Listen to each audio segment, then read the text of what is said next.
और अब बात प्रदेश की कोरोना अपडेट की, जहां पर पिछले 24 घंटे में 13,565 नए मामले सामने आए हैं। इसके साथ ही एक दिन में 149 लोगों की कोरोना के चलते जान चली गई। जयपुर से 2,605 नए कोरोना केस मिले। मृतकों का कुल आंकड़ा 6,621 है, तो वहीं कुल 17,481 मरीज कोरोना से स्वस्थ हुए। संक्रमितों का इसी के साथ कुल आंकड़ा अब 8 लाख के पार पहुंच गया है, तो वहीं एक्टिव मरीजों का आंकड़ा 20 लाख के पार पहुंचा।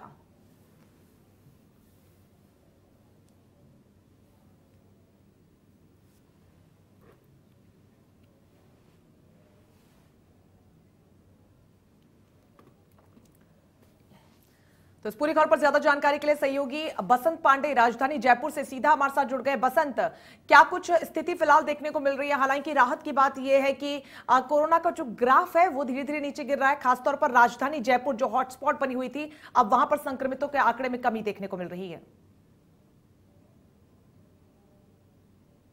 बिल्कुल, देखिए राजधानी जयपुर से एक राहत भरी खबर है। बीते 24 घंटे में हालांकि कोरोना संक्रमितों के आंकड़े में गिरावट साफ तौर पर देखने को मिल रही है, वहीं रिकवरी रेट में भी लगातार सुधार साफ तौर पर देखने को मिल रहा है। 24 घंटे की अगर बात करें 2600 से अधिक केस आए हैं, लेकिन एक दिन पूर्व अगर बात करें लगातार जो है आंकड़ों में इजाफा देखने को मिल रहा था, जिसके बाद सरकार की चिंताएं भी बढ़ती जा रही थी। हालांकि 24 घंटे में जो है पूरे प्रदेश भर में 13,000 से अधिक केस निकल कर सामने आए हैं और 139 जो है लोगों की मौत हुई है। राजधानी जयपुर में अकेले 41 लोगों की मौत हुई है। हालांकि मौत के आंकड़े में भी कुछ हद तक कमी आई है, क्योंकि बीते 2 दिन की अगर बात करें तो 160 से अधिक लोगों की मौत हो रही थी। अब और मौत के आंकड़े में भी कहीं ना कहीं गिरावट देखने को मिल रही है।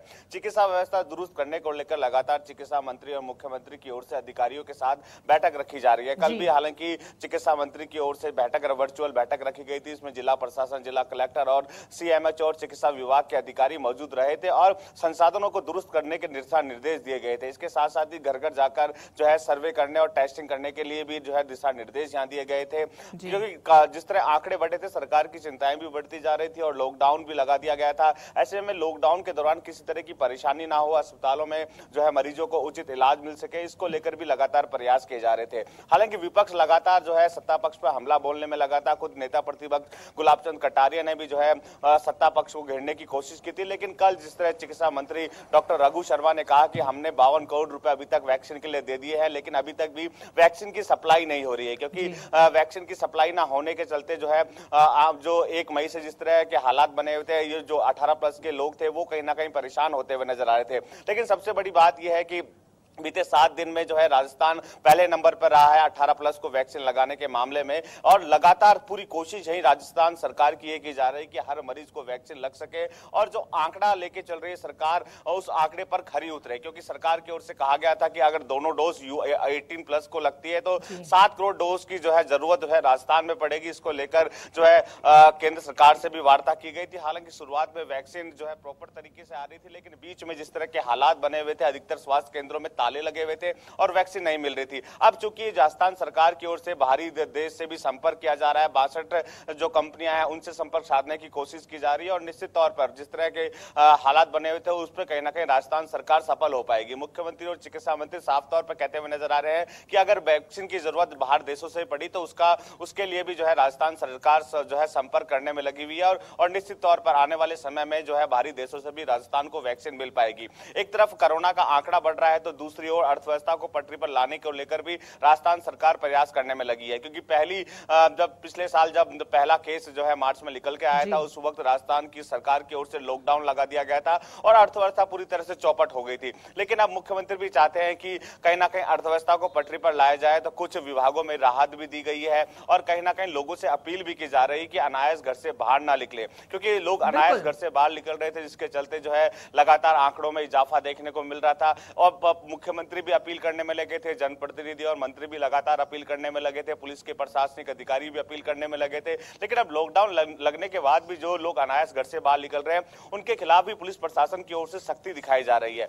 अनावश्यक घर से निकलने वालों को क्वारंटीन किया जा रहा है, उसके लिए सरकारी स्कूलों में अलग से व्यवस्था की गई है। पहले उनका कोविड टेस्ट किया जा रहा है, रिपोर्ट आने के बाद ही उनको छोड़ा जा रहा है। इसके साथ साथ ही जो लोग अपनी बाइकों से अनायास घर से बाहर निकल रहे हैं उनकी गाड़ियां भी सीज की जा रही है, साथ ही साथ चालान भी काटा जा रहा है। इस बात से भी इनकार नहीं किया जा सकता कि जो संक्रमण की दर जो घट रही है उसमें बहुत बड़ा हाथ अगर किसी चीज का है तो वो लॉकडाउन का ही है। वक्त रहते अन्य राज्यों के मुकाबले यहां पर प्रदेश सरकार ने लॉकडाउन का जल्दी फैसला लिया और वक्त वक्त पर पाबंदियों को और सख्त भी किया जाता रहा है। क्या लगता है एक सटीक फैसला रहा वो प्रदेश सरकार का? देखिए, निश्चित तौर पर हालांकि पिछले साल जब पहला केस जो है निकल कर सामने आया था, 4 इटली के नागरिक में कोरोना पॉजिटिव की पुष्टि हुई थी, उसके बाद सबसे पहले देश में राजस्थान की सरकार की ओर से लॉकडाउन लगाया गया था और उसी का परिणाम है कि सबसे पहले संसाधनों को दुरुस्त भी किया गया था। अस्पतालों में किसी तरह की परेशानियां न आए, क्योंकि अब जब उस टाइम जब पहली लहर आई थी तो कहीं ना कहीं लोगों में भय व्याप्त हो गया था कोरोना को लेकर, तो उस स्थिति से जो है राजस्थान सरकार भी निपट गई थी। अब जब फरवरी माह की अगर बात करें, फरवरी में हालांकि 60 केस 16 फरवरी को निकल के आए थे, लेकिन उसके बाद जब वैक्सीन आई तो वैक्सीन आने के बाद लोग पूरी तरह से लापरवाह हो गए और लापरवाही का खामियाजा कहीं ना कहीं सूबे की जनता को भुगतना पड़ा और आंकड़े लगातार बढ़ते चले गए। अब चूंकि स्थिति नियंत्रण पर करने को लेकर लगातार प्रयास किए जा रहे हैं, लेकिन साथ साथ ग्रामीण क्षेत्रों की अगर बात करें, ग्रामीण क्षेत्रों में प्रतिदिन आंकड़े बढ़ते जा रहे हैं, क्योंकि वहां अभी भी जो है संसाधनों की कमी देखने को मिल रही है। कल जिस तरह वर्चुअल बैठक रखी गई थी चिकित्सा मंत्री की ओर से, तो उनकी ओर से भी दिशा निर्देश दिए गए थे कि ग्रामीण क्षेत्रों की समस्याओं का निस्तारण किया जाए, वहां सबसे पहले टेस्टिंग का दायरा बढ़ाया जाए, इसके साथ साथ ही वैक्सीन का दायरा भी बढ़ाया जाए। ऐसे में जो वैक्सीन की सप्लाई है वो ग्रामीण क्षेत्रों में भी लगातार की जा रही है, ताकि वहां जिस तरह आंकड़े बढ़ रहे हैं उन पर नियंत्रण किया जा सके। इसके साथ साथ ही वहां पर लोगों को राज्य सरकार पूरी तरीके से यहाँ पर अपना काम कर रही है, लेकिन उन तमाम कोशिशों पर पानी फेरती वैक्सीन की कमी। अब किस तरीके से सामंजस्य को प्रदेश सरकार बिठाएगी, क्योंकि एक तरफ तो लॉकडाउन लगाया गया संक्रमण को कम करने के लिए, लेकिन चेन तोड़ने के लिए सबसे बड़ा औजार अगर कुछ है तो वो नो डाउट वैक्सीन है। लेकिन वैक्सीन की कमी के बाद जो तस्वीरें सामने आ रही है, कई केंद्रों को वैक्सीनेशन सेंटर्स को बंद कर दिया गया है। अब ऐसे में राज्य सरकार के लिए बड़ी चुनौती है। रोड मैप यहां से क्या कुछ तैयार किया गया है?